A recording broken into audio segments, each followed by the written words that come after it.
អ្នកគាំទ្របានជួបជុំគ្នានៅទីស្នាក់ការកណ្ដាលគណៈបក្សសង្គ្រោះជាតិនៅរសៀលថ្ងៃអាទិត្យនេះហើយបានចេញក្បួនឃោសនាបោះឆ្នោតក្រុមប្រឹក្សារាជធានីខេត្តក្រុងស្រុកខណ្ឌនៅម៉ោងជាង3ដោយការគ្រោងទុក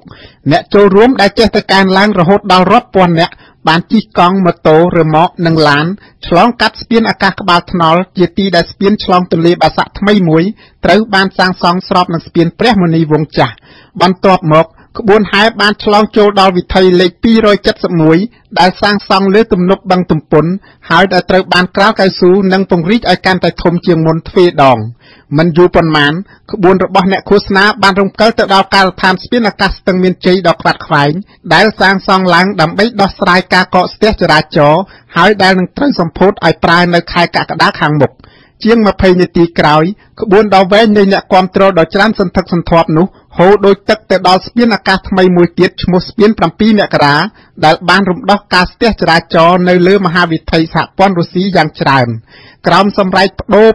ដូរដែលបន្តដោយអ្នកគាំទ្រផ្សេងទៀតនៅអមសងខាងវិថីលេខ271នោះផងអ្នកឃោសនាឲ្យគណៈបកប្រឆាំងមានទឹកចិត្តមោះមុតធ្វើដំណើរឆ្ពោះទៅមុខជានិច្ចប្រកបដោយសេចក្តីសប្បាយរីករាយសប្បាយដោយសារមាននគរបាលចរាចរណ៍ជាច្រើនអ្នកនៅតាមគោលដៅនីមួយៗជួយសម្រួលចរាចរណ៍ឲ្យពួកគេដោយសហការជាមួយភ្នាក់ងាររបស់គណៈបកសង្គ្រោះជាតិជាច្រើនអ្នកផងការហែក្បួននេះបញ្ចប់នៅក្បាលស្ពានជ្រោយចង្វាជាទីដែលស្ពានឆ្លងទន្លេសាបថ្មីមួយទៀតកំពុងត្រូវបានសាងសង់ស្របនឹងស្ពានចាស់នាងស្ដាប់ជាទីមេត្រីមជ្ឈមណ្ឌលកម្ពុជាដើម្បីប្រព័ន្ធផ្សព្វផ្សាយឯករាជ្យនិងប្តឹងមន្ត្រីសាលារាជធានីភ្នំពេញមួយចំនួនដែលពាក់ព័ន្ធនឹងការប្រើហិង្សាលើអ្នកសារព័ត៌មានលោកឡាយសាមៀននៅដើមសប្តាហ៍នេះចំណែកមន្ត្រីនាំពាក្យរបស់សាលារាជធានីភ្នំពេញវិញអះអាងថានឹងមិនខ្លាចញញើតចំពោះការប្តឹងផ្តល់នេះឡើយ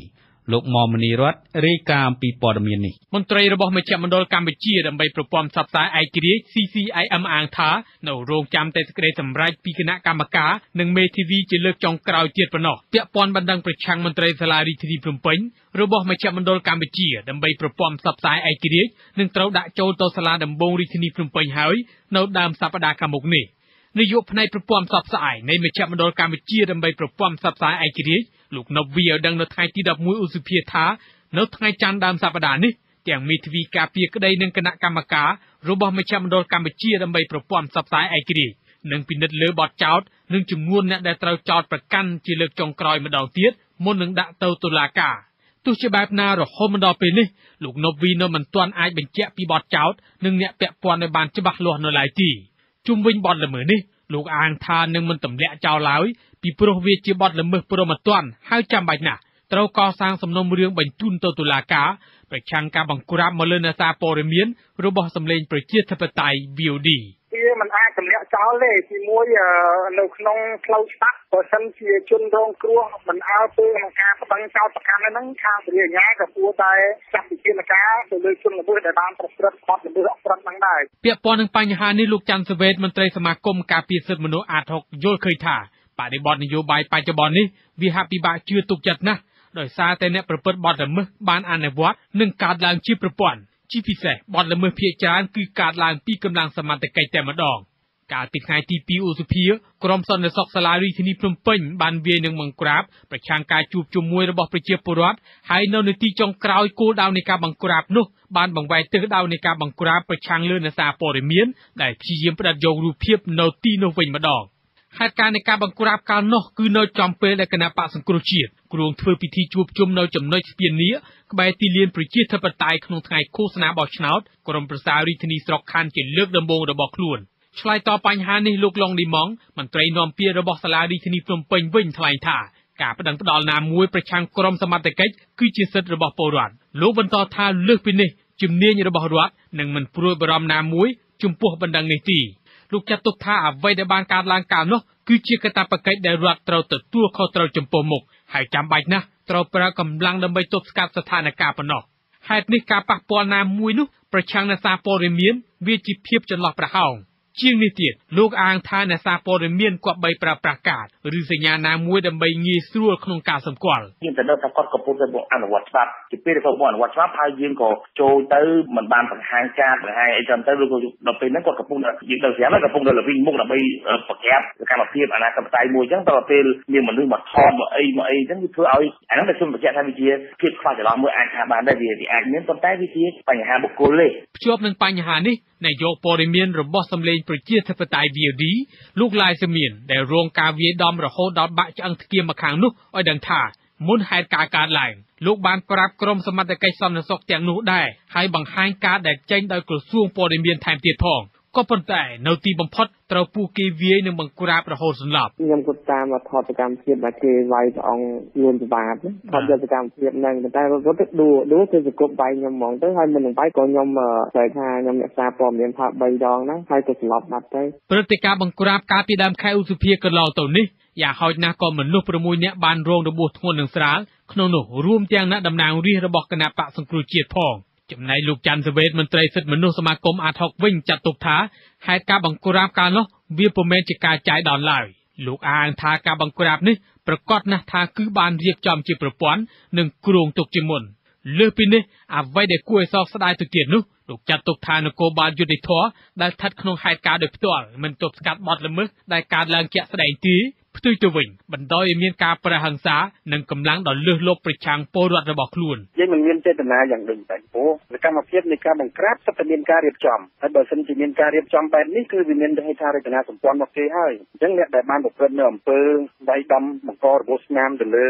អ្នកដែលធ្វើបាតកម្មទាមទារដោយសន្តិវិធីនេះអ្នកហ្នឹងគឺបានប្រព្រឹត្តនៅអំពើល្មើសមួយគេហៅថាអំពើហិង្សាដោយចេតនាក្រុមអង្គការសង្គមស៊ីវិលនិងអ្នកឃ្លាំមើលសិទ្ធិមនុស្សក្នុងស្រុកចាត់ទុកថារដ្ឋាភិបាលហាក់កំពុងអនុវត្តរបបយោធានិយមភ្ជាប់នឹងហេតុការណ៍នេះមានទីតាំងសំខាន់មួយចំនួនដូចជាទីលានប្រជាធិបតេយ្យកម្លាំងសមត្ថកិច្ចបានឈរជើងយ៉ាងរឹងមាំចាប់ពីដើមខែមករាមកជាងនេះទៅទៀតផ្លូវវែងស្រេងត្រូវគេដាក់ពង្រាយកម្លាំងយោធានិងយាមល្បាតជានិច្ចចំណែកទីតាំងក្រៅពីនេះបើមានការប្រមូលផ្ដុំម្ដងកម្លាំងបង្ក្រាបត្រូវគេដាក់ពង្រាយដើម្បីទប់ស្កាត់ថែមទៀតផង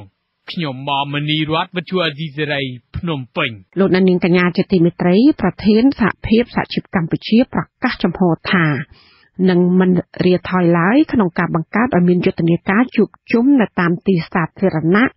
និងនៅតាមស្ថាប័នរដ្ឋដើម្បីទាមទារឲ្យដោះលែងជនជាប់ចោទចំនួន21នាក់ដែលកំពុងជាប់ឃុំក្នុងពន្ធនាគារក៏ប៉ុន្តែទាំងសាលារាជធានីភ្នំពេញនិងក្រសួងមហាផ្ទៃបានព្រមានថានឹងចាត់វិធានការចំពោះការប្រមូលផ្ដុំនេះចាលោកមុំនិរ័ត្នមានសេចក្តីរាយការណ៍អំពីបញ្ហានេះលោករងឈុនបញ្ជាក់ចំហជាថ្មីទៀតថានឹងនៅតែបន្តយុទ្ធនាការទាមទារឲ្យដោះលែងប្រធានសមាគមនិងកម្មករទាំង20នាក់បើទោះជាត្រូវបង្ក្រាបឬរារាំងដោយកម្លាំងសមត្ថកិច្ចរបស់រដ្ឋាភិបាលក៏ដោយហើយផែនការនេះនឹងចាប់ផ្ដើមក្រោយការជំនុំជម្រះក្តីរួចរបស់សាលាដំបងរាជធានីភ្នំពេញដែលគ្រោងនឹងធ្វើក្នុងរយៈពេលជាង1សប្តាហ៍ទៀតនេះប្រធានសហភាពសហជីពកម្ពុជានិងជាប្រធានសមាគមគ្រូបង្រៀនកម្ពុជាឯករាជ្យផងលោករងឈុនអះអាងនៅថ្ងៃទី10ឧសភាថាគម្រោងការជួបជុំនេះមិនកំណត់ចំនួនអ្នកចូលរួមឡើយលើសពីនេះទៀតយុទ្ធនាការនេះគឺធ្វើដោយភ្លៀងរលឹមរហូតដល់មានការដោះលែងមនុស្សទាំង21នាក់ឲ្យមានសេរីភាពឡើងវិញចំពោះផែនការរបស់ខ្ញុំយើងនៅតែដំណើរការទោះបីការប្រកាសពីអាជ្ញាធរទទួលជាក្រសួងមហាផ្ទៃគម្រាមកំហែងថានឹងអាចពាត់ខ្លួនចាប់ខ្លួនខ្ញុំមិនរៀបថយទេពីព្រោះយើងធ្វើមិនមានអ្វីដែលខុសទៅនឹងច្បាប់យើងធ្វើទៅតាមច្បាប់ហើយយើងចង់បានសេរីភាពឲ្យអ្នកទាំង21នាក់ក៏ដូចជាជនរួមជាតិខ្មែរយើងទាំងអស់គ្នាមានសេរីភាពក្នុងការប្រមូលផ្ដុំលោកខៀវសុភ័ក្រអ្នកនាំពាក្យក្រសួងមហាផ្ទៃធ្លាប់បានបញ្ជាក់ហើយថានឹងមិនអត់ឱនឲ្យឡើយបើលោករងឈុននៅតែប្រកាន់ជំហរប្រមូលផ្ដុំទៀតនោះចំណែកលោកឡុងឌីម៉ងអ្នកនាំពាក្យរបស់សាលារាជធានីភ្នំពេញវិញអះអាងដែរថាបើផែនការជួបជុំនេះពុំមានលិខិតអនុញ្ញាតត្រឹមត្រូវទេ ហើយដើម្បីរក្សាសណ្ដាប់ធ្នាប់សាធារណៈសមត្ថកិច្ចជំនាញរបស់រដ្ឋនឹងចាត់វិធានការប្រឆាំងយុទ្ធនាការនេះចំពោះយើងមិនខុសពីអ្វីដែលដោយក្រសួងមហាផ្ទៃបានលើកឡើងដែរទេតែអ្វីដែលសំខាន់សម្រាប់យើងនេះជាអាជ្ញាធររដ្ឋបាលដែនដីនេះគឺថាបើមានការជួបជុំណាមួយនៅទីសាធារណៈអីគឺថាយើងមិនអនុញ្ញាតទេបើមិនជាមានការផ្ុំច្បាប់និងមានការអនុញ្ញាតច្បាប់ត្រឹមត្រូវសមត្ថកិច្ចនឹងកងទ័ពឆាត់យងពិសេស911វាយនឹងបាញ់បង្ក្រាបដោយគ្រាប់ពិតប្រឆាំងការជួបជុំដែលកាលនោះក្រុមកម្មករទាមទារប្រាក់ខែគោល$160នៅជិតរោងចក្រយ៉ាក់ជីងកាលពីថ្ងៃទី2និងនៅផ្លូវវែងស្រេងកាលពីថ្ងៃទី3ដើមខែមករាគិតមកដល់ពេលនេះទៅហើយរដ្ឋាភិបាលបានប្រើប្រាស់កម្លាំងយោធានិងសមត្ថកិច្ចបង្ក្រាបបាតកម្មដាក់ពង្រាយនិងឈរជើងនៅតាមគោលដៅសំខាន់នៅឡើយជាពិសេសនៅផ្លូវវែងស្រេងនិងទីលានប្រជាធិបតេយ្យថ្មីនេះចរន្តបង្ក្រាបថ្មីមួយទៀតបានលេចជារូបរាងឡើងគឺក្រុមសន្តិសុខសាលារាជធានីភ្នំពេញក្រុមនេះគឺបង្ក្រាបមិនរើសមុខឡើយសូម្បីអ្នកសង្កេតការជាតិអន្តរជាតិនិងក្រុមអ្នករាយការណ៍ព័ត៌មានលោករងឈុនបានហៅការចល័តកម្លាំងសមត្ថកិច្ចនៅពេលនេះថាហាក់កំពុងអនុវត្តរបបយោធានិយមការអនុវត្តដូចនេះលោកថាគឺគ្រាន់តែរដ្ឋាភិបាលមិនបានប្រកាសជាផ្លូវការប៉ុណ្ណោះចំណែករដ្ឋាភិបាលវិញតែងប្រកាសការពារខ្លួនថាអ្វីដែលកម្លាំងយោធាត្រូវគេដាក់ពង្រាយនៅពេលនេះពីព្រោះតែដើម្បីរក្សាសន្តិសុខនិងរងចាំការស៊ើបអង្កេតឲ្យបានចប់រួចរាល់នៅផ្លូវវែងស្រេងជាមុនសិនបញ្ហានេះហើយក្រុមអង្គការសង្គមស៊ីវិលផ្នែកសិទ្ធិមនុស្សចាត់ទុកថាសិទ្ធិសេរីភាពនៅកម្ពុជាកំពុងដើរជិតដល់ចំណុចសូន្យស្របពេលសាលាដំបងរាជធានីភ្នំពេញបន្តដំណើរការលើសំណុំរឿងជនសង្ស័យទាំង21នាក់ដែលមិនទាន់ដាច់ស្រេចនៅឡើយនោះចំណែកតុលាការកំពូលឯនេះវិញបានទម្លាក់ចោលការស្នើសុំនៅក្រៅឃុំរបស់មេធាវីលោកវ៉ាន់ពៅប្រធានសមាគមប្រជាធិបតេយ្យឯករាជ្យនៃសេដ្ឋកិច្ចក្រៅប្រព័ន្ធនិងមនុស្ស20នាក់ផ្សេងទៀតកាលពីថ្ងៃទី9ឧសភាដោយសំអាងថាសំណុំរឿងនេះកំពុងស្ថិតក្នុងដំណាក់កាលនៃការជំនុំជម្រះរបស់តុលាការថ្នាក់ដំបូងដល់ឡើយយ៉ាងណាក៏ដោយមន្ត្រីអង្គការសង្គមស៊ីវិលដែលឃ្លាំមើលដំណើរការក្តីតាំងពីដំបូងដៃមកចាត់ទុកថាការលើកហេតុផលម្ដងហើយម្ដងទៀតរបស់តុលាការនេះពិតជានីតិវិធីដែលស្ថិតក្រោមសម្ពាធរបស់អ្នកនយោបាយលោកអំសំអាតមន្ត្រីអង្គការការពារសិទ្ធិមនុស្សលីកាដូចាត់ទុកថាជំនាញរបស់រដ្ឋាភិបាលដែលប្រើប្រាស់មធ្យោបាយទប់ស្កាត់និងបង្ក្រាបការជួបជុំដោយសន្តិវិធីនិងអហិង្សានៅពេលនេះនោះបញ្ជាក់ថាប្រទេសកម្ពុជាកំពុងអនុវត្តផ្ទុយពីរបបប្រជាធិបតេយ្យដែលបានធានាដោយរដ្ឋធម្មនុញ្ញមនុស្សគ្រប់រូបនិងមិនថាតែលោករងជនទេប៉ុន្តែមានសិទ្ធិគ្រប់គ្រាន់ណានៅក្នុងការជួបជុំការប្រមូលផ្ដុំនិងធ្វើបដកម្មនៅសន្តិវិធីដែរបើមិនមានតម្រាមណាមួយដែលហាមឃាត់មិនឲ្យមានការជួបជុំការប្រមូលផ្ដុំហើយចាប់ខ្លួនបើមានការជួបជុំការប្រមូលផ្ដុំនៅសន្តិវិធីនេះជាការបំពានទៅលើច្បាប់អន្តរជាតិនិងច្បាប់ជាតិជាពិសេសគឺច្បាប់ស្តីអំពីបដកម្មដោយសន្តិវិធីនៃប្រទេសកម្ពុជាខ្លួនឯងហ្នឹងបើមិនជាធ្វើរបៀបនេះគឺបង្ហាញអំពីប្រទេសកម្ពុជាយើងមិនមែនជាប្រទេសដែលប្រកាន់តែពីជាបដិទេមានលិខិតបទដ្ឋានច្បាប់ជាតិនិងអន្តរជាតិច្រើនណាស់ដែលរដ្ឋាភិបាលកម្ពុជាខ្លួនឯងផ្ដល់សេចក្ដីបានជាពិសេសទៅលើការធានាសិទ្ធិពលរដ្ឋនិងសិទ្ធិនយោបាយរួមទាំងសិទ្ធិប្រមូលផ្ដុំការធ្វើបាតុកម្មនិងការសម្ដែងមតិដោយសន្តិវិធីថែមទៀតផងចំណែករដ្ឋធម្មនុញ្ញដែលចូលជាធរមានក្រោយឆ្នាំ1993ក៏បានគាំពៀទៅលើសិទ្ធិសេរីភាពនេះទៀតផងលើសពីនេះលោកអំសំអាតចាត់ទុកថាប្រសិនបើអាជ្ញាធររដ្ឋប្រើកម្លាំងបង្ក្រាបការជួបជុំដោយសន្តិវិធីណាមួយនោះស្មើនឹងប្រឆាំងទៅនឹងច្បាប់ស្តីពីការធ្វើបាតុកម្មដោយសន្តិវិធីដែលរដ្ឋសភាបានអនុម័តរួចហើយកាលពីថ្ងៃទី21ខែតុលាឆ្នាំ2009ខ្ញុំម៉មនីរតវិទ្យុអាស៊ីសេរីភ្នំពេញថវិកាដែលប្រមូលបានពីកម្មករតាមបណ្ដារោងចក្រនានានិងសប្បុរសជនជាតិនិងអន្តរជាតិបានជិតគ្រប់ចំនួនប្រាក់តម្កល់ដែលត្រូវបង់ឲ្យតុលាការហើយនេះបើតាមការឲ្យដឹងរបស់មេដឹកនាំសម្ព័ន្ធសហជីពប្រជាធិបតេយ្យកម្មករកាត់ដេរកម្ពុជាហៅកាត់ថា SIKADO ថវិកាដែលប្រមូលបានទាំងអស់នឹងត្រូវយកទៅបង់ឲ្យតុលាការទុកជាប្រាក់តម្កល់នៅរសៀលថ្ងៃទី12ខែឧសភាស្អែកនេះគឺមួយសប្តាហ៍មុនកាលកំណត់ចុងក្រោយរបស់តុលាការនៅថ្ងៃទី19ឧសភាលោកអាតធុនប្រធានសហជីព SIKADO ដែលរងនៅពាក្យបណ្ដឹងពីថៅកែរោងចក្របោកគក់សម្លៀកបំពាក់ SL បានថ្លែងថាលោកប្រមូលថវិកាបាន 90% ហើយក្នុងចំណោមថវិកាសរុបដែលត្រូវតម្កល់នៅតុលាការចំនួន$25,000ក្នុងនោះដែរថវិកាដែលបានពីការរៃអង្គាសពីកម្មករកាត់ដេរមានប្រមាណជិត$10,000ក្រៅពីនោះក៏មានថវិការបស់សហជីពនានាពីបរទេសដែរ ការដែលចាំបាច់ត្រូវតែដាក់លុយតម្កល់នេះត្រូវលោកអាត់ធុនឲ្យដឹងថាគឺដើម្បីជៀសវាងពីការឃុំខ្លួនដោយតុលាការតាក់ទងទៅនឹងបណ្ដឹងមួយចំនួនពីថៅកែរោងចក្រ SL ហើយដែលត្រូវបានចោទប្រកាន់ដោយតុលាការពីបទញុះញង់ឲ្យប្រព្រឹត្តអំពើហិង្សានៅក្នុងការតវ៉ារបស់កម្មកររោងចក្រនេះកន្លងមកក៏ប៉ុន្តែមេដឹកនាំសហជីពដែលរងនៅបណ្ដឹងញោមញីរូបនេះបានបដិសេធលោកអាត់ធុនថាអង្គហេតុនៃការចោទប្រកាន់មិនត្រឹមត្រូវហើយថែមទាំងបង្គាប់ឲ្យមានការបង់ប្រាក់តម្កល់ហួសពីសមត្ថភាពទៀតទោះជាយ៉ាងនេះក្តីលោកអាត់ធុនចាំបាច់ត្រូវតែមានការតម្កល់ប្រាក់ដើម្បីបាននៅក្រៅឃុំជៀសវាងការចោទប្រកាន់បន្ថែមទៀតថាមិនគោរពការសម្រេចរបស់តុលាការក្រៅពីនេះតុលាការក៏បានបង្គាប់ឲ្យលោកអាត់ធុនស្ថិតនៅក្រោមការត្រួតពិនិត្យរបស់តុលាការដោយដកហូតសិទ្ធិសហជីពសិទ្ធិជួបជុំជាមួយនឹងកម្មករដោយសពមួយដងជាដើមសូមបញ្ជាក់ថាសហជីព Sikadu និងរោងចក្រ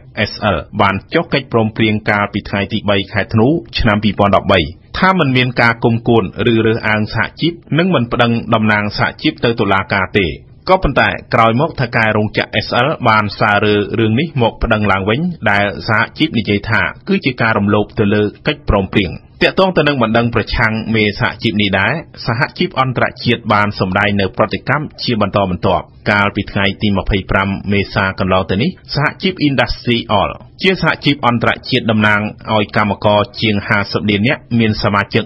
140ប្រទេសនៅពេញពិភពលោកបានផ្ញើលិខិតទៅលោកនាយករដ្ឋមន្ត្រីហ៊ុនសែនដោយសម្ដែងពីការបិទសិទ្ធិសេរីភាពសហជីពរំលោភសិទ្ធិកម្មករជាដើមសហជីពអន្តរជាតិបានលើកឡើងជាក់ស្ដែងករណីរោងចក្រ SL បានប្តឹងលោកអាត់ធុនប្រធានសម្ព័ន្ធសហជីព Sikadu ទៅតុលាការរាជធានីភ្នំពេញនិងបិទសិទ្ធិសេរីភាពមិនអាចជួបជុំឬដឹកនាំកម្មករបានឡើយការសិទ្ធិមនុស្សអន្តរជាតិ Human Rights Watch ប្រចាំតំបន់អាស៊ីចេញរបាយការណ៍មួយនៅថ្ងៃទី11ឧសភារិះគន់សវនាការកាត់ក្តីរបស់សាលាដំបងរាជធានីភ្នំពេញ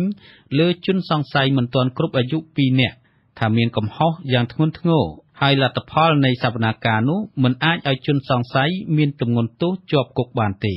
លោកវោហាជាតិរាយការណ៍អង្គការសិទ្ធិមនុស្សអន្តរជាតិ Human Rights Watch បានឲ្យដឹងថាការកាត់ក្តីជនសង្ស័យ2នាក់គឺឈ្មោះវ៉ានីវ៉ាណនអាយុប្រហែលជា18ទៅ19ឆ្នាំនិងមាសនុនអាយុពី14ទៅ15ឆ្នាំដែលអាចធ្វើឲ្យអ្នកទាំងពីរប្រឈមនឹងការជាប់គុកដល់ទៅ11ឆ្នាំបាន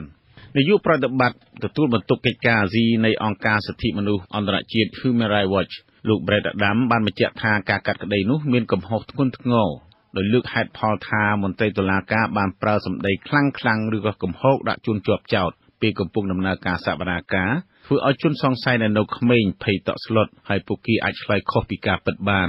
ហើយក្រៅពីនេះ Human Rights Watch បានថាអាជ្ញាធរអាចចាប់ជនទាំងពីរនេះច្រឡំក៏ថាបានមិនត្រឹមតែប៉ុណ្ណោះលោក Brett Adam បានបញ្ជាក់ថាតុលាការភ្នំពេញថែមទាំងមិនបានចោទប្រកាន់អាជ្ញាធរដែលបានបាញ់រះទៅលើក្រុមបាតុករបណ្ដាលឲ្យមនុស្សស្លាប់និងរងរបួសជាច្រើនអ្នកនោះទេបែរជាចាប់កូនក្មេងមកកាត់ទោសទៅវិញសម្ដីរបស់លោក Brett Adam ត្រូវបានបកប្រែជាភាសាខ្មែរក្រៅផ្លូវការដូចនេះអាជ្ញាធរកម្ពុជាគួរតែត្រូវបានកាត់ទោសពីបទប្រើអាវុធមិនចាំបាច់ដោយកងកម្លាំងសន្តិសុខជាជាងកាត់ទោសក្មេងជំទង់ដែលមិនអាចបញ្ជាក់អំពីអត្តសញ្ញាណនិងក្មេងប្រុសដែលអសមត្ថភាពកាលពីថ្ងៃទី25មេសានិងថ្ងៃទី6ឧសភាឆ្នាំ2014សាលាដំបងរាជធានីភ្នំពេញបានបើកសវនាការកាត់ក្តីជនសង្ស័យឈ្មោះវ៉ានីវ៉ាណននិងមាសនុនពីបទបង្កហិង្សាចេតនាធ្វើឲ្យខូចខាតទ្រព្យសម្បត្តិនិងរំខានមន្ត្រីសាធារណៈតុលាការបានភ្ជាប់រឿងក្តីអ្នកទាំងពីរទៅនឹងករណីកម្មកររោងចក្រ SL រាប់រយនាក់ដែលបានធ្វើបាតកម្មកាលពីថ្ងៃទី12វិច្ឆិកាឆ្នាំ2013ហើយតុលាការនឹងប្រកាសសាលក្រមករណីនេះនៅថ្ងៃទី30ឧសភាខាងមុខនេះមន្ត្រីស៊ើបអង្កេតជាន់ខ្ពស់នៃអង្គការលីកាដូលោកអំសំអាតដែលបានអង្កេតការរឿងក្តីនេះយ៉ាងជិតដិតនោះបានគាំទ្ររបាយការណ៍របស់ Human Rights Watch ដែលលោកអះអាងថាយុវជនទាំងពីរនាក់វ៉ានីវ៉ាណននិងមាសនុនគឺជាជនគ្មានកំហុសហើយមាសនុនក៏ជាមនុស្សមិនមែនមានសតិធម្មតាដូចជាមនុស្សដទៃទេហើយពួកគេត្រូវរងគ្រោះដោយសារតែការកាត់ក្តីដោយអយុត្តិធម៌នេះវ៉ានីវ៉ាណននេះការចាប់ពីព្រោះតាមរូបវីដេអូយើងឃើញថាអ្នកដែលមានធ្វើសកម្មភាពនោះមានពាក់អាវក្រហមអញ្ចឹងណាប៉ុន្តែអាវពណ៌មួយពណ៌ក្រហមចាស់មួយពណ៌ក្រហមថ្មីវ៉ានីវ៉ាណននេះក្រហមចាស់បានន័យថាអាវចាស់ហើយចំពោះរូបដែលគេមើលឃើញនៅសកម្មភាពគឺក្រហមថ្មីហើយមានសញ្ញាមានរូបខុសគ្នាទៅទៀតអញ្ចឹងបានបង្ហាញថា អ្នកដែលសង្ស័យនោះមិនមែនជាវណ្ណីវណ្ណនទេបាទគឺតាមរូបភាពដែលបញ្ជាក់អញ្ចឹងបានន័យថាវណ្ណីវណ្ណននេះហាក់ដូចជាគ្មានកំហុសឲ្យសោះហើយចាប់គ្នាជាមកកាត់ទោសពិទ្យុអាស៊ីសេរីមិនអាចតាក់ទងមន្ត្រីតុលាការភ្នំពេញបានទេនៅថ្ងៃទី11ឧសភាដើម្បីផ្ដល់ឱកាសឲ្យឆ្លើយតបទៅនឹងរបាយការណ៍ Human Rights Watch នេះហើយចំណែករដ្ឋលេខាធិការនិងមន្ត្រីនាំពាក្យទីស្តីការគណៈរដ្ឋមន្ត្រីលោកផៃស៊ីផានបានបញ្ជាក់ថាលោកមិនហ៊ានអះអាងថាយ៉ាងម៉េចនោះទេព្រោះថានេះគឺជាកិច្ចការរបស់តុលាការក៏ប៉ុន្តែក្នុងនាមលោកជាមន្ត្រីរដ្ឋាភិបាលលោកអះអាងថាគេអាចបន្តរឿងក្តីនេះទៅសាលាឧទ្ធរបានទៅតាមនីតិវិធីច្បាប់បើសិនជានោះមិនពេញចិត្តហើយឆ្លើយតបទៅនឹងរបាយការណ៍របស់ Human Rights Watch វិញលោកផៃស៊ីផានបានបញ្ជាក់ថាលោកមិនចាប់អារម្មណ៍ទេចំពោះ Human Rights Watch ព្រោះថាស្ថាប័ននេះមិនមែនជាស្ថាប័នអាជីពតុលាការដូចកម្ពុជាខ្ញុំយល់ឃើញថាការងាររបស់តុលាការជាការងារដាច់ដោយឡែកបានចែងនៅក្នុងរដ្ឋធម្មនុញ្ញការសម្រេចក្តីរបស់តុលាការទាំងអស់គ្នាត្រូវតែគោរពក្រុមណាបុគ្គលណាយល់ឃើញថាកាត់ក្តីនឹងមិនសមរម្យគេអាចតតាំងបានតាមរយៈនីតិវិធីតទៅទៀតហើយអ្វីដែលលើកឡើងដោយ Human Rights Watch ខ្ញុំមិនយកចិត្តទុកដាក់ទៅសោះពីព្រោះគេមិនមែនជានីតិវិធីហើយគេក៏មិនមែនជាចៅក្រមតែស្ថិតនៅមុខរបរវិជ្ជាជីវៈតុលាការនៅកម្ពុជាទេនេះគ្រាន់តែជាការលើកឡើងរបស់ក្រុមមួយឬក៏បុគ្គលមួយបាទជនសង្ស័យទាំងពីរនាក់វណ្ណីវណ្ណននិងមាសនុនត្រូវបានចាប់ខ្លួនកាលពីថ្ងៃទី12វិច្ឆិកាឆ្នាំ2013ទៅក្នុងពេលកម្មកររោងចក្រកាត់ដេរ SL រាប់រយនាក់បានហែកក្បួនបាតកម្មទៅកាន់ផ្ទះលោកនាយករដ្ឋមន្ត្រីហ៊ុនសែនក៏ប៉ុន្តែត្រូវបានកងកម្លាំងប៉ូលីស PM រាប់រយនាក់ប្រដាប់ដោយកាំភ្លើងដំបងឆក់ខែលនិងអមដោយឡានទឹកជាច្រើនគ្រឿងបានទប់ស្កាត់ពួកគេនៅផ្លូវមនីរ៉េតត្រង់ចំណុចស្ពានស្ទឹងមានជ័យការបង្ក្រាបនោះបណ្ដាលឲ្យប្រជាពលរដ្ឋស្ត្រីលក់បាយនៅតាមចិញ្ចើមថ្នល់ម្នាក់ស្លាប់និងប្រហែល12នាក់ទៀតរងរបួសដោយសារតែគ្រាប់កាំភ្លើងអាជ្ញាធរចំណែកភាគីកងកម្លាំងរដ្ឋាភិបាលវិញមានរបួសខ្លះដែរដោយសារតែក្រុមកម្មករគប់ដុំថ្មត្រូវខ្ញុំវូហាជាតិវិទ្យុអាស៊ីសេរីភ្នំពេញលោកនាងជាទីមេត្រីប្រមុខរដ្ឋាភិបាលកម្ពុជាចាប់ផ្ដើមព្រួយបារម្ភទៅលើបញ្ហាជម្លោះព្រំដែនកម្ពុជាថៃដែលនឹងអាចបន្តឡើងវិញក្រោយពេលដែលតុលាការធម្មនុញ្ញថៃសម្រេចដកហូតតំណែងនាយករដ្ឋមន្ត្រីថៃលោកស្រីយីងឡាក់ឈីណាវ៉ាត់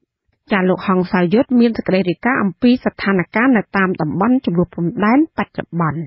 កងការពារព្រំដែនខ្មែរមួយចំនួននៅជិតប្រាសាទព្រះវិហារឲ្យដឹងថាពួកគេកំពុងរៀបចំខ្លួនដើម្បីបង្កើនការប្រុងប្រយ័ត្នផ្នែកយោធាឡើងវិញការប្រុងប្រយ័ត្ននៅតាមបន្ទាត់ព្រំដែនខ្មែរដែលជាតំបន់ជម្លោះជាមួយប្រទេសថៃនេះគឺបន្ទាប់ពីតុលាការធម្មនុញ្ញនៃប្រទេសថៃបានសម្រេចដកហូតតំណែងនាយករដ្ឋមន្ត្រីពីលោកស្រីយីងឡាក់ឈីណាវ៉ាត់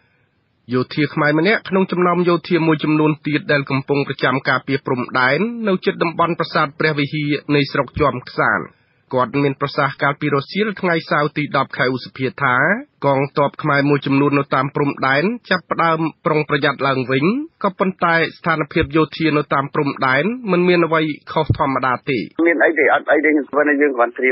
មណាប្រយ័ត្នណាព្រោះនិយាយនោះគាត់នេះហើយនោះយើងខ្លាចណាចំណែកមេបញ្ជាការកងការពារព្រំដែននៅតំបន់ប្រាសាទព្រះវិហារក៏អះអាងប្រហាក់ប្រហែលគ្នាដែរថាស្ថានភាពយោធាខ្មែរថៃនៅតាមតំបន់ជម្លោះព្រំដែនគឺស្ថិតក្នុងការតាក់ទងគ្នាល្អនៅឡើយលោកឧត្តមសេនីយ៍ខេងសុមេតជាអគ្គស្នងការរងនគរបាលជាតិទទួលបន្ទុកព្រំដែនទិសប្រាសាទព្រះវិហារមានប្រសាសន៍ថារហូតមកដល់ពេលនេះស្ថានភាពទាហានខ្មែរថៃតាមតំបន់ទល់មុខគ្នាមិនមានអ្វីគួរឲ្យព្រួយបារម្ភឡើយអត់មានអីផងថតថាវាមិនដូរគ្នាធម្មតាតែមានអីផងពួកខ្ញុំវាទៅដូរគ្នាធម្មតាគេក៏មកយើងក៏ទៅគេទៅមានស្អីការប្រឈមមុខផ្នែកយោធាដាក់គ្នារវាងខ្មែរថៃក្នុងរឿងជម្លោះព្រំដែននៅខេត្តរតនមានជ័យនិងនៅជិតប្រាសាទព្រះវិហារខេត្តព្រះវិហារបានស្ងប់ស្ងាត់រយៈពេលជាង3ឆ្នាំហើយចាប់តាំងពីលោកស្រីយីងឡាក់ឈីណាវ៉ាត់ដែលជាប្អូនស្រីរបស់លោកថាក់ស៊ីនបានឡើងកាន់តំណែងជានាយករដ្ឋមន្ត្រីថៃក៏ប៉ុន្តែកាលពីដើមសប្តាហ៍នេះតុលាការធម្មនុញ្ញបានសម្រេចដកហូតតំណែងនាយករដ្ឋមន្ត្រីពីលោកស្រីយីងឡាក់បញ្ហានេះធ្វើឲ្យប្រមុខរដ្ឋាភិបាលកម្ពុជាសម្ដែងការព្រួយបារម្ភជុំវិញបញ្ហាជម្លោះព្រំដែនជាមួយប្រទេសថៃឡើងវិញ អង្គភាពព័ត៌មាននិងប្រតិកម្មរហ័សរបស់ទីស្តីការគណៈរដ្ឋមន្ត្រីបានចេញសេចក្តីប្រកាសព័ត៌មានមួយឲ្យដឹងថាក្នុងសម័យប្រជុំពេញអង្គនៃគណៈរដ្ឋមន្ត្រីកាលពីថ្ងៃទី9ខែឧសភាលោកនាយករដ្ឋមន្ត្រីហ៊ុនសែនណែនាំដល់កម្លាំងប្រដាប់អាវុធនិងអាជ្ញាធរដែនដីនៅតាមបណ្ដោយព្រំដែនកម្ពុជាថៃឲ្យរក្សាភាពស្ងប់ស្ងាត់និងរក្សាទំនាក់ទំនងល្អជាមួយកងទ័ពក៏ដូចជាអាជ្ញាធរដែនដីនៃព្រះរាជាណាចក្រថៃខ្ញុំហងសាវយុទ្ធវិទ្យុអាស៊ីសេរីរាយការណ៍ពីខេត្តសៀមរាបលោកអ្នកនាងជាទីមេត្រីប្រជាពលរដ្ឋ28គ្រួសារនៅភូមិជាំផ្អបឃុំសណ្ដានស្រុកសណ្ដានខេត្តកំពង់ធំនៅតែព្រួយបារម្ភចំពោះសកម្មភាពឈូសឆាយលើដីចម្ការវល់ជុំរបស់ពីសំណាក់ក្រុមហ៊ុន CRCK ដោយមិនទាន់មានការដោះស្រាយពីសំណាក់អាជ្ញាធរឲ្យសមរម្យនៅឡើយចំណែកឯអាជ្ញាធរបញ្ជាក់ថាបញ្ហានេះពួកគេបានធ្វើការដោះស្រាយរួចហើយប៉ុន្តែប្រជាពលរដ្ឋនៅតែទាមទារយកដីព្រៃរបស់រដ្ឋជាដីរបស់ខ្លួនទើបធ្វើឲ្យការដោះស្រាយមានការលំបាកលោកសុតសុខប្រាថ្នារាយការណ៍ព័ត៌មាននេះប្រជាពលរដ្ឋ28គ្រួសាររស់នៅឃុំសណ្ដានស្រុកសណ្ដានខេត្តកំពង់ធំបានតវ៉ាចំពោះសកម្មភាពឈូសឆាយដីចម្ការវិលជុំរបស់ពួកគាត់ពីសំណាក់ក្រុមហ៊ុន CRCK ដែលទទួលបានដីសម្បត្តិជាច្រើនហិកតានៅក្នុងស្រុកសណ្ដានប្រជាពលរដ្ឋរស់នៅភូមិជាំផ្អបឃុំសណ្ដានម្នាក់លោកហេវ៉ាន់ឡុងមានប្រសាសន៍ថាប្រជាពលរដ្ឋចំនួន28គ្រួសារដែលកំពុងតែទទួលរងផលប៉ះពាល់ដោយការឈូសឆាយដីចម្ការវិលជុំរបស់ពួកគាត់និងមានការឈូសឆាយដីដាំដំណាំដែលមានស្រាប់ផងនោះប្រមាណជាង90ហិកតាលោកបន្តថាប្រជាពលរដ្ឋទាំងនោះគឺជាប្រជាពលរដ្ឋដែលមានដើមកំណើតនៅទីនោះតែម្ដងហើយនាំគ្នាប្រកបមុខរបរធ្វើចម្ការគ្រាន់ចិញ្ចឹមជីវិតហើយប្រសិនបើមិនមានដីធ្លីនោះប្រជាពលរដ្ឋនឹងមានតែចំណាក់ស្រុកតែប៉ុណ្ណោះសូមឲ្យអាជ្ញាធរមកជួយដោះស្រាយប្រជារាស្ត្រដែលកំពុងក្រីក្រនៅផងកំពុងអត់មានដីនៅនៅផងបើធ្វើរយៈប្រជាជនងាប់អស់ហើយអញ្ចឹងឲ្យចុះមកមើលថាឥឡូវទឹកមិនទឹកបើមិនទឹកទេគឺយកទៅចុះដីប៉ុណ្ណឹងប្រជាជនក៏សុខចិត្តតែវិច្មិនដែរទៅដល់រហូតដល់អាខ្លះហ្នឹងគេមានដីទៅប៉ុណ្ណឹងឥឡូវដល់ជួយឈើបានអញ្ចឹងទៅឥឡូវគេអត់ដឹងទៅបាននាំព្រៃទៅពលរដ្ឋចូលទៅថៃហ្នឹងលោកបន្ថែមទៀតថាក្រុមហ៊ុនមិនត្រឹមតែឈូសឆាយដីចម្ការវិលជុំរបស់ពួកគាត់នោះទេប៉ុន្តែថែមទាំងឈូសឆាយនៅលើដីដាំដំណាំរបស់ពួកគាត់ទៀតផងលោកបញ្ជាក់ថាកាលពីមុនពេលបោះឆ្នោតអាជ្ញាធរធ្លាប់សន្យាថានឹងដោះស្រាយរឿងដីធ្លីនោះជូនពួកគាត់ទាំងអស់ឲ្យបានចប់សពគ្រប់ប៉ុន្តែក្រោយមកបែរជាអាជ្ញាធរនៅតែពន្យាលពេលក្នុងការដោះស្រាយជូនពួកគាត់ទៅវិញអភិបាលស្រុកសណ្ដានលោកអ៊ុនបុតមានប្រសាសន៍នៅថ្ងៃទី11ឧសភាថាខាងអាជ្ញាធរបានចុះទៅធ្វើការដោះស្រាយជាច្រើនលើកមកហើយប៉ុន្តែបញ្ហាគឺប្រជាពលរដ្ឋទាំងនោះនៅតែអះអាងដែលយកដីព្រៃរបស់រដ្ឋដែលរាជរដ្ឋាភិបាលបានផ្ដល់សម្បត្តិទៅឲ្យក្រុមហ៊ុនថាជាដីរបស់ពួកគាត់ទើបធ្វើឲ្យអាជ្ញាធរមានការពិបាកក្នុងការដោះស្រាយលោកបន្តថាក្នុងចំណោមប្រជាពលរដ្ឋទាំង28គ្រួសារអាជ្ញាធរបានពិនិត្យនៅលើភាពជាក់ស្ដែងក្នុងការអាស្រ័យផលរបស់ពួកគាត់ឃើញមានប្រមាណជា5គ្រួសារចំណែកឯការឈូសឆាយរបស់ក្រុមហ៊ុនដែលធ្វើឲ្យប៉ះពាល់នៅលើដីដាំដំណាំរបស់ប្រជាពលរដ្ឋនោះលោកបញ្ជាក់ថាគឺមានការព្រមព្រៀងគ្នារវាងម្ចាស់ដំណាំនិងខាងក្រុមហ៊ុនដើម្បីធ្វើការដោះដូរដីគ្នាជាអត់ច្បាស់លាស់រឿងដីគាត់គាត់ចង្អុលមកដីព្រៃទាំងអស់ហើយយើងមិនដឹងដោះយ៉ាងម៉េចបើគាត់ចង្អុលទៅដល់ឃើញមានដំឡូងឃើញមានចន្ទីឬក៏ឃើញស្រូវកជ្រាំងអីទៅហ្នឹងយើងស្រួលនិយាយជាមួយក្រុមហ៊ុនទេលោកបន្ថែមទៀតថាប្រសិនបើប្រជាពលរដ្ឋនៅតែមិនពេញចិត្តក្នុងការដោះស្រាយនោះអាជ្ញាធរមានតែបញ្ជូនសំណុំឯកសារទៅថ្នាក់ជាតិពីព្រោះករណីនេះអាជ្ញាធរមូលដ្ឋានមិនមានសមត្ថកិច្ចក្នុងការដោះស្រាយនោះទេមន្ត្រីផ្នែកអង្គការនៃសមាគមការពារសិទ្ធិមនុស្សអាត60នៅខេត្តកំពង់ធំលោកញ៉ែមសារ៉ាត់មានប្រសាសន៍ថាតាមការពិនិត្យរបស់លោកឃើញថាដីដែលកំពុងមានចំនួននោះគឺពិតជាដីចម្ការវិលជុំរបស់ប្រជាពលរដ្ឋមែនលោកបន្តថាកាលពីថ្ងៃទី24មេសាអាជ្ញាធរខេត្តកំពង់ធំក៏បានសន្យាក្នុងសិក្ខាសាលារឿងដីធ្លីថាចុះពិនិត្យជាក់ស្ដែងដើម្បីធ្វើការដោះស្រាយជូនប្រជាពលរដ្ឋទាំងនោះប៉ុន្តែរហូតមកដល់ពេលនេះក្រុមហ៊ុននៅតែបន្តឈូសឆាយរីឯការដោះស្រាយហាក់មិនទាន់ឃើញមានលទ្ធផលអ្វីនៅឡើយលោកយល់ថាជាការប្រសើរគប្បីអាជ្ញាធរធ្វើការដោះស្រាយជូនប្រជាពលរដ្ឋទាំងនោះឲ្យបានសមរម្យពីព្រោះប្រជាពលរដ្ឋរស់នៅគឺពឹងនៅលើដីចម្ការហើយប្រសិនបើគ្មានដីនោះនឹងមានបញ្ហាធ្ងន់ធ្ងរដល់ពួកគាត់មិនខាននឹងអាចបង្កបញ្ហាកាន់តែស្មុគស្មាញថែមទៀតខ្ញុំសោតសុកប្រាថ្នាវិទ្យុអាស៊ីសេរីរាយការណ៍ពីខេត្តកំពង់ចាមហេតុការណ៍នៃការគំរាមកំហែងដល់អាយុជីវិតលើមន្ត្រីការពារសិទ្ធិមនុស្សនេះបានកើតឡើងកាលពីថ្ងៃទី9ឧសភាកន្លងទៅខណៈដែលលោកវ៉ាន់សុផាតបានចុះទៅឃ្លាំមើលទំនាស់ដីធ្លីដ៏រ៉ាំរ៉ៃមួយកន្លែងស្ថិតនៅក្នុងសង្កាត់បឹងកក់មួយដែលមានការយាមកាមយ៉ាងតឹងរ៉ឹងពីក្រុមក្មេងស្ទាវដែលជាសន្តិសុខរបស់ក្រុមហ៊ុនខុនសៀ លោកវ៉ាន់សុផាតបានថ្លែងប្រាប់វិទ្យុបារាំងអន្តរជាតិ AFE នៅព្រឹកថ្ងៃអាទិត្យនេះថានៅពេលដែលលោកបានចុះទៅថតជាវីដេអូនៅលើដីដែលមានទំនាស់នោះស្រាប់តែក្រុមក្មេងស្ទាវដែលកំពុងយាមកាមនៅទីនោះប្រមាណ5ឬ6នាក់បានចេញមករារាំងនិងរុញច្រានលោកចេញមកវិញក្រុមក្មេងស្ទាវទាំងនោះសុទ្ធតែប្រដាប់ទៅដោយកាំបិតពូថៅនិងញញួរផងបានគំរាមកំហែងកាប់សម្លាប់រូបលោកនិងប្រើប្រាស់ពាក្យអសុរោះជាច្រើនជេរប្រមាថដើម្បីបណ្ដេញរូបលោកចេញពីទីនោះមកចង្អុលមុខខ្ញុំហើយថាខ្ញុំមានសិទ្ធអីទៅថតដីកន្លែងហ្នឹងឯងមានការអីហ្នឹងឯងជេរខ្ញុំវាលស្មេះខ្ញុំហើយប្រមាថជីវិតខ្ញុំរហូតដល់រកកាប់រកវាយនឹងញញួរអីចឹងហើយហៅពីអសុរោះសិទ្ធអាចារ្យសិទ្ធអីចឹងយ៉ាងណាក៏ដោយក្រុមក្មេងស្ទាវទាំងនោះមិនបានធ្វើឲ្យលោកវ៉ាន់សុផាតមានរបួសនោះឡើយមន្ត្រីសម្របសម្រួលគម្រោងលើបញ្ហាដីធ្លីរូបនេះបានព្យាយាមពន្យល់ពួកគេជាច្រើនលើកច្រើនសារថាលោកមកទីនេះគឺគ្រាន់តែមកសិក្សាពីទំហំដីដែលមានទំនាស់នេះដើម្បីយកទៅពិភាក្សាតែប៉ុណ្ណោះក៏ប៉ុន្តែក្រុមក្មេងស្ទាវទាំងនោះមិនព្រមស្ដាប់នោះទេហើយបានរុញច្រានលោកចេញពីទីនោះជាមួយការប្រើប្រាស់ពាក្យសម្ដីគំរាមកំហែងមិនដាច់មកលើរូបលោកថែមទៀតផងលោកវ៉ាន់សុផាតបានកត់សម្គាល់ថាក្រោយពីលោកបានធ្វើដំណើរចាកចេញពីទីនោះមានជនមិនស្គាល់អត្តសញ្ញាណម្នាក់បានជិះម៉ូតូតាមរថយន្តរបស់លោកពីក្រោយផងដែរមន្ត្រីរូបនេះបានសម្ដែងការព្រួយបារម្ភពីបញ្ហាសុវត្ថិភាពផ្ទាល់ខ្លួនបន្ទាប់ពីទទួលរងការគំរាមកំហែងសម្លាប់ពីក្រុមក្មេងស្ទាវទាំងនោះក៏ប៉ុន្តែលោកវ៉ាន់សុផាតនៅតែអះអាងថាលោកនឹងបន្តការងាររបស់លោកជាអ្នកសម្របសម្រួលលើបញ្ហាដីធ្លីនេះតទៅទៀតបើទោះបីរងការគំរាមកំហែងបែបនេះក៏ដោយជាមួយគ្នានេះដែរលោកវ៉ាន់សុផាតក៏គ្រោងដាក់ពាក្យប្តឹងជនទាំងនោះទៅកាន់តុលាការតាមផ្លូវច្បាប់បន្ថែមលើនេះលោកលីស្រាខេងដែលមានទំនាស់ដីធ្លីនេះជាមួយក្រុមហ៊ុនខុនសៀបានអះអាងថាគ្រួសាររបស់លោកតែងតែត្រូវបានក្រុមក្មេងស្ទាវទាំងនោះវាយដំនិងគំរាមកំហែងគ្រប់រូបភាពហើយលោកតែងតែស្វែងរកការអន្តរាគមន៍ពីអាជ្ញាធរតែអាជ្ញាធរមិនអើពើនោះទេក្រុមហ៊ុនខុនសៀដែលរងការចោទប្រកាន់ថាបានប្រើប្រាស់ក្រុមក្មេងស្ទាវទាំងនោះយាមកាមដីដែលកំពុងមានទំនាស់ជាមួយក្រុមគ្រួសារចំនួន3នៅក្នុងតំបន់បឹងកក់មួយនេះមិនអាចស្វែងរកតាក់ទងសុំការបកស្រាយបំភ្លឺបាននោះទេនៅថ្ងៃអាទិត្យទី11ឧសភានេះសូមបញ្ជាក់ថាការគំរាមកំហែងដល់អាយុជីវិតពីក្រុមក្មេងស្ទាវលើមន្ត្រីការពារសិទ្ធិមនុស្សនេះបានកើតឡើងតែប៉ុន្មានថ្ងៃប៉ុណ្ណោះក្រោយពីមជ្ឈមណ្ឌលសិទ្ធិមនុស្សកម្ពុជាបានផ្ញើលិខិតមួយច្បាប់ជូនលោកឧបនាយករដ្ឋមន្ត្រីសខេងរដ្ឋមន្ត្រីក្រសួងមហាផ្ទៃកាលពីថ្ងៃទី6ឧសភាកន្លងទៅដោយស្នើឲ្យអាជ្ញាធរចាត់វិធានការចំពោះអំពើហិង្សានិងការធ្វើទុកបុកម្នេញទៅលើក្រុមគ្រួសារលោកលីស្រាខេងនិងគ្រួសារពីរទៀតដែលកំពុងមានទំនាស់ដីធ្លីជាមួយក្រុមហ៊ុនខុនសៀដើម្បីធានាសន្តិសុខនិងសុវត្ថិភាពរបស់ពួកគេជុំវិញបញ្ហានេះដែរលោកខៀវសុភ័ក្រអ្នកនាំពាក្យក្រសួងមហាផ្ទៃបានដាក់ការសង្ស័យ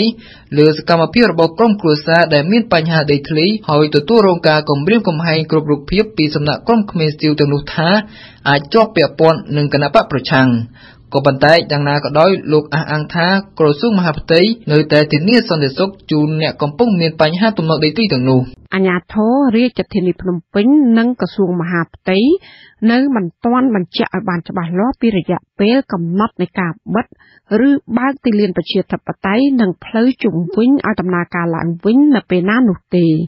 ចាំនៅទន្ទឹមនេះប្រជាពលរដ្ឋរស់នៅនិងអ្នកមានមុខរបររកស៊ីនៅជុំវិញទីលានប្រជាធិបតេយ្យសម្ដែងក្តីកង្វល់ចំពោះផលប៉ះពាល់លើមុខចំនួនព្រមទាំងការចេញចូលផ្ទះសម្បែងប្រចាំថ្ងៃពួកគាត់ទាមទារអាជ្ញាធរពាក់ព័ន្ធគិតគូរបញ្ហាបិទផ្លូវនេះឡើងវិញលោកសេកបណ្ឌិតមានសេចក្តីរាយការណ៍តំបន់ទីលានប្រជាធិបតេយ្យស្ថិតនៅក្នុងខណ្ឌដូនពេញដែលមានទំហំប្រមាណជាង1ហិកតាត្រូវបានកងកម្លាំងសមត្ថកិច្ចអាជ្ញាធររដ្ឋបិទការចេញចូលលើសពីបំរាមមិនឲ្យមានការជួបជុំបញ្ចេញមតិឬធ្វើបាតកម្មដោយសពមួយដងបំរាមនេះបានអូសបន្លាយរយៈពេលប្រមាណជាង4ខែមកហើយរយៈពេលប្រមាណជាង1ខែចុងក្រោយនេះការរឹតបន្តឹងកើនឡើងទ្វេដងគ្រប់ច្រកល្ហកចេញចូលត្រូវហ៊ុំព័ទ្ធដោយលួសបន្លារបាំងដែក2ជាន់យ៉ាងរឹងមាំមានកម្ពស់ផុតក្បាលមនុស្សចាស់និងមានកងកម្លាំងសន្តិសុខនៅយាមកាមការពីរបាំងនោះទាំងថ្ងៃយប់ជាងនេះទៅទៀតក្រុមកម្លាំងសមត្ថកិច្ចនិងកងសន្តិសុខបណ្ដែតរបស់អាជ្ញាធរក្រុងភ្នំពេញតែងតែវាយបង្ក្រាបបណ្ដេញក្រុមអ្នកចង់ទៅសម្ដែងមតិនៅក្បែរទីលាននោះនិងអ្នកកាសែតជាញឹកញាប់ក្រុមអ្នកតវ៉ាតែងតែស្រែកសួរថាសពថ្ងៃនេះទីលានប្រជាធិបតេយ្យជាទីលានសម្ដែងមតិឬក៏ជាទីលានផ្ដាច់ការបិទទីលានប្រជាធិបតេយ្យនិងផ្លូវជុំវិញមិនឲ្យធ្វើដំណើរចេញចូលដោយសេរីនោះធ្វើឲ្យក្រុមអ្នកតស៊ូមតិដើម្បីសិទ្ធិសេរីភាពក្នុងសង្គមគណៈបកប្រឆាំង ក្រុមអាជីវករនៅតំបន់នោះក្តៅក្រហាយតឹងទ្រូងព្រមទាំងប្រឈមមុខនឹងការខាត់បងប្រាក់ដើមទុនជាច្រើនស្ត្រីជាអាជីវករលក់គ្រឿងឡាននៅខាងត្បូងទីលានប្រជាធិបតេយ្យថ្លែងឲ្យដឹងទាំងទឹកមុខក្រៀមក្រំថារបររកស៊ីរបស់គាត់និងប្រជាពលរដ្ឋជាច្រើនរយគ្រួសារផ្សេងទៀតកំពុងប្រឈមមុខនឹងការខាត់បងប្រាក់ចំណូលយ៉ាងធ្ងន់ធ្ងរលោកស្រីថាក្នុងមួយថ្ងៃក្រៅពីខាតថ្លៃឈ្នួលផ្ទះគឺបាត់បង់ចំណូលប្រមាណជាង$100ក្នុងមួយថ្ងៃ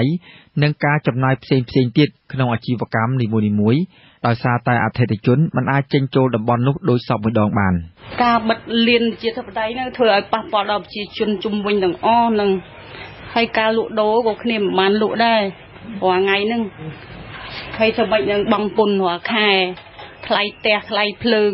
សពទាំងអស់ហើយគាត់បិទចឹងទង្វើអាក្រក់របស់គាត់ធ្វើឡើងហ្នឹងសិតតែប៉ះពាល់អស់ហើយចេញចូលក៏ពិបាកទៅណាក៏ពិបាកដែរឃុំឃាំងនៅក្នុងនឹងទាំងអស់ហ្មងគ្នាចង់ចេញទៅផ្សារឬមួយទិញម្ហូបឬមួយកូនទៅសាលាក៏ពិបាកដែរកូនចង់ទៅរៀនឡានចូលតែបានទៅយកដឹកកូនចេញមកក្រៅចេញចូលតាមចរាចរណ៍តាមណាក៏ស្ទះទាំងអស់គិតមើលជុំវិញទាំងអស់6ផ្លូវលោកស្រីបន្តថាការបិទទីលានប្រជាធិបតេយ្យជារឿងនយោបាយរបស់រដ្ឋាភិបាលចង់ឈ្នះចាញ់ជាមួយនឹងគណៈបកប្រឆាំងប៉ុន្តែរដ្ឋាភិបាលមិនគួរបិទផ្លូវសាធារណៈមុខផ្ទះប្រជាពលរដ្ឋរស់នៅរកស៊ីចិញ្ចឹមជីវិតប្រចាំថ្ងៃព្រមទាំងដាក់កម្លាំងសមត្ថកិច្ចចម្រុះហ៊ុំព័ទ្ធទាំងថ្ងៃយប់ដោយតំបន់មានសង្គ្រាមនាំឲ្យមានការភ័យខ្លាចដល់ពលរដ្ឋរស់នៅទីនោះទេហើយកងកម្លាំងរបស់គេហ្នឹងគេស្ពាយសិទ្ធិស័ក្តិក៏ដូរដោយសមរភូមិមុខចឹងណាខ្លាំងជាងសមរភូមិទៀតមានតាំងអាវុធមានយ៉ាងតាំងពីសម្ភារៈដេកងរឹងហ្នឹងហើយមើលទៅគួរឲ្យខ្លាចហ្មងណាខ្ញុំមិនយល់ឡើយមិនដឹងជាចង់ការពារនឹងកន្លែងលៀននឹងបានប្រយោជន៍អីព្រោះកន្លែងហ្នឹងគឺលៀនប្រជាធិបតេយ្យឥឡូវដល់ពេលគាត់ធ្វើអញ្ចឹងបានសេចក្តីថាលៀនផ្ដាច់ការបដ ாய் តើតើនឹងបញ្ហានេះដែរបរិះអាជីវករម្នាក់ទៀតដែលមានផ្ទះនៅជាប់នឹងផ្លូវខាងត្បូងទីលានប្រជាធិបតេយ្យនោះដែរសម្ដែងក្តីកង្វល់ប្រហាក់ប្រហែលគ្នាដែរចំពោះការបិទផ្លូវជុំវិញទីលានប្រជាធិបតេយ្យនិងការខាត់បងមុខចំនួនពិបាកចេញចូលមកផ្ទះខ្លួនឯងត្រូវមានការអនុញ្ញាតពីកងកម្លាំងសមត្ថកិច្ចគ្រប់ពេលវេលាលោកបន្តថាបច្ចុប្បន្នលោកមើលឃើញទីលានប្រជាធិបតេយ្យហាក់ដូចជាទីលានសង្គ្រាមមួយដែលមានកងកម្លាំងច្រើនជាងនៅតំបន់ព្រំដែនទៅទៀតហើយបញ្ហានេះធ្វើឲ្យពួកគាត់មានការងឿងឆ្ងល់ជាខ្លាំងបើតាមខ្ញុំដែលធ្វើដំណើរទៅតាមព្រំដែនតាមជីដែននោះខ្ញុំដូចជាមិនសូវឃើញមានតែហ៊ានឃើញប៉ូលីសដូចជានៅកន្លែងទីលានជាធិបតេយ្យទេខ្ញុំមើលទៅកន្លែងទីលានជាធិបតេយ្យនេះហាក់ដូចជាកន្លែងសមរភូមិមួយប្រយុទ្ធដែលត្រៀមប្រយុទ្ធដឹងប្រយុទ្ធជាមួយអ្នកណាខ្ញុំអត់យល់ពីដែលទង្វើរបស់រដ្ឋាភិបាលធ្វើនេះទេហើយខ្ញុំក៏មិនដែលឃើញទាហានប៉ូលីសអីដែលច្រើនចល័តនៅទីប្រជុំជនច្រើនយ៉ាងនេះទេក្រៅពីនេះនៅមានការបារម្ភផ្សេងទៀតគឺពលរដ្ឋខ្លាចសមត្ថកិច្ចសន្តិសុខសាលាក្រុងភ្នំពេញវាយដំទៅលើពួកគាត់ដែលចេញចូលទៅផ្ទះនៅតំបន់នោះដោយច្រឡំថាជាអ្នកមកធ្វើបាតកម្មឬតវ៉ាលើបញ្ហាអ្វីមួយចំណែកអាជ្ញាធររាជធានីភ្នំពេញហាក់មិនទទួលខុសត្រូវចំពោះផលប៉ះពាល់ដល់អាជីវកម្មនិងការលំបាកផ្សេងៗរបស់ប្រជាពលរដ្ឋដែលរស់នៅតំបន់នោះឡើយជាងនេះទៅទៀតអាជ្ញាធររដ្ឋាភិបាលបានដាក់បន្ទុកទៅលើគណៈបកប្រឆាំងដែលដឹកនាំបាតកម្មជាហូរហែកន្លងមកប៉ុន្តែជាញឹកញាប់គណៈបកសង្គ្រោះជាតិតែងតែបដិសេធចំពោះការចោទប្រកាន់នេះដោយអះអាងថាប្រជាពលរដ្ឋនិងគណៈបកអនុវត្តតាមច្បាប់ស្តីពីសិទ្ធិធ្វើបាតកម្មកោតកម្មដោយសន្តិវិធីប៉ុន្តែផ្ទុយទៅវិញទេអាជ្ញាធរក្រុងរដ្ឋាភិបាលតែងតែរំលោភច្បាប់រំលោភលើសិទ្ធិសេរីភាពគ្រប់បែបយ៉ាងប្រើអំពើហិង្សាលើប្រជាពលរដ្ឋខ្លួនឯងតាក់ទងនឹងបញ្ហានេះដែរមន្ត្រីជាន់ខ្ពស់នៃសមាគមអាត6លោកច័ន្ទសូវៀតមានប្រសាសន៍ថាការដាក់របងដែកលួសបន្លាកងកម្លាំងប្រដាប់អាវុធបិទទីលានប្រជាធិបតេយ្យស្ថិតនៅកណ្ដាលទីក្រុងនិងផ្លូវចេញចូលជុំវិញនោះគឺជាឥទ្ធិពលអាក្រក់សម្រាប់ប្រទេសកម្ពុជានិងភ្ញៀវអន្តរជាតិព្រមទាំងបង្ហាញពីការដើរថយក្រោយនៃការគោរពសិទ្ធិមនុស្សលទ្ធិប្រជាធិបតេយ្យការដែលធ្វើមិនបានគិតគូរឲ្យបានដិតដល់អំពីការគ្រប់គ្រងប្រទេសហើយបើយើងនិយាយអំពីការប្រើប្រាស់កងកម្លាំងប្រដាប់អាវុធនឹងវិញយើងធ្វើឲ្យប៉ះពាល់ដល់ពលរដ្ឋជាខ្លាំងដែលនៅជុំវិញតំបន់នោះធ្វើឲ្យគាត់ពិបាកដើរចេញចូលទី1ទី2គាត់ភ័យខ្លាចទី3មុខរបររកស៊ីរបស់ពួកគាត់ត្រូវបានរាំងស្ទះហើយការដែលពាត់ដោយកងកម្លាំងប្រដាប់អាវុធនេះឯងវាធ្វើឲ្យសេចក្តីសុខរបស់ពលរដ្ឋត្រូវបានបាត់បង់ស្ទើរតែទាំងស្រុងតែម្ដងមករហូតដល់ពេលនេះលោកបន្តថាការបិទទីលាននិងតំបន់ជុំវិញនោះគឺជារឿងខុសច្បាប់ហ ហើយអាជ្ញាធរហាក់ពុំមានហេតុផលណាមួយសមស្របដែលអាចឲ្យមតិជាតិនិងអន្តរជាតិទទួលយកបាននោះទេខ្ញុំមើលឃើញថារដ្ឋាភិបាលកំពុងតែធ្វើនេះមិនដឹងជាផ្អែកលើមូលដ្ឋានច្បាប់អីទេព្រោះប្រទេសមិនមានបានប្រកាសភាពអសន្នឯណាក្នុងការប្រើប្រាស់កម្លាំងដើម្បីព័ទ្ធទីលានប្រជាធិបតេយ្យហើយទីលានប្រជាធិបតេយ្យគឺបង្កើតឡើងដោយច្បាប់ស្តីពីបាតកម្មដោយសន្តិវិធីហើយបើសិនជាទីលានប្រជាធិបតេយ្យមួយដែលបង្កើតឡើងដោយច្បាប់ហើយបិទទៅវិញដោយបញ្ជាដោយមិនសមស្របខ្ញុំគិតថាវាប៉ះពាល់ដល់អានុភាពនៃការអនុវត្តច្បាប់នៅក្នុងប្រទេសកម្ពុជាទាំងមូលតែម្ដងទោះយ៉ាងណាក្តីរដ្ឋាភិបាលមិនបង្ហាញពីរយៈពេលណាមួយជាក់លាក់ក្នុងការបិទទីលានប្រជាធិបតេយ្យនិងផ្លូវចេញចូលជុំវិញតំបន់នោះដល់ពេលណាឲ្យពិតប្រាកដនោះទេមន្ត្រីខ្លះបញ្ជាក់ថាការបិទឬបើកតំបន់នោះឡើងវិញគឺអាស្រ័យលើភាពជឿនលឿននៃការចរចារបស់គណៈបកទាំងពីរគឺគណៈបកសង្គ្រោះជាតិនិងគណៈបកប្រជាជនកម្ពុជាដែលឈានទៅដល់លទ្ធភាពបញ្ចុះកម្ដៅនយោបាយនៅជុំវិញទីលានប្រជាធិបតេយ្យនៅមុនបិទក្រៅពីប្រជាពលរដ្ឋលក់ដូរប្រកបរបរផ្សេងៗនៅទីនោះក៏ជាទីកន្លែងដែលអ្នកគូកជាឡានយកឡានទៅចតសម្រាប់លក់ឲ្យអតិថិជនប៉ុន្តែម្ចាស់ឡានត្រូវបង់លុយឲ្យអាជ្ញាធរខណ្ឌដូនពេញក្នុងមួយគ្រឿងយ៉ាងតិចបំផុត 6,000 រៀលក្នុងមួយថ្ងៃតំបន់នេះត្រូវប្រកាសផ្អាកមិនឲ្យមានការជួបជុំគ្នាក្រោយពីអាជ្ញាធរដាក់កម្លាំងបណ្ដេញក្រុមអ្នកតវ៉ាដែលគាំទ្រគណៈបកសង្គ្រោះជាតិឲ្យចេញពីទីលាននោះដោយហិង្សាកាលពីថ្ងៃទី4ខែមករាចាប់ពីពេលនោះមកទីលានប្រជាធិបតេយ្យត្រូវកងកម្លាំងអាជ្ញាធរឃ្លាំមើលជាប់ជាប្រចាំដើម្បីទប់ស្កាត់រាល់ការជួបជុំគ្រប់រូបភាពទាំងអស់រហូតមកដល់ពេលនេះខ្ញុំសេកបណ្ឌិតវិទ្យុអាស៊ីសេរីភ្នំពេញ